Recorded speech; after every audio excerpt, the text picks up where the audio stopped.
Hello guys, what's up? So I'm back again for another tutorial video.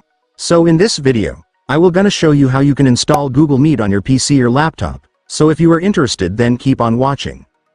But before all that, if you are new to my channel, consider to like and subscribe for more videos like this, and also, you can comment down below if you have something that you want me to make a tutorial about. So without further ado, let's start the tutorial.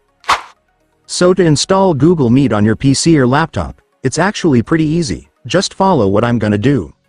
So for the first step, I want you to open Microsoft Edge. Reminder guys, you can't use any other web browsers, you must only use Microsoft Edge in order for this to work.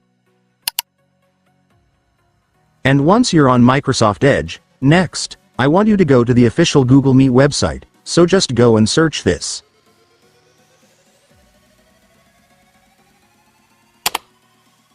And after searching, you will now be able to see the official website of Google Meet, so just go and click it. And after that, you will now be on the website. So now that you are on the website, let me now show you how to download the app. So to do that, first, I want you to click this 3 dots right here. And after clicking it, next, I want you to select the apps option. And after that, you will now see the install this site as an app option right here, just go and click it. Then click the install button to start installing the app. And after that, it's done. Your Google Meet app will now be installed.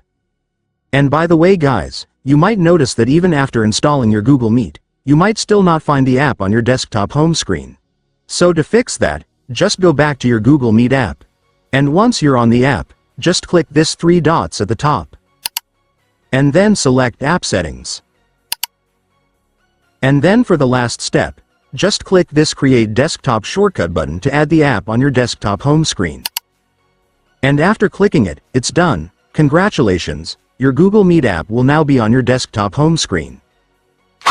And so that's just how you do it guys. Now that you've watched this video, you can now do it yourself. So that concludes our tutorial video for today. I hope it helped you. Thanks for watching. Goodbye.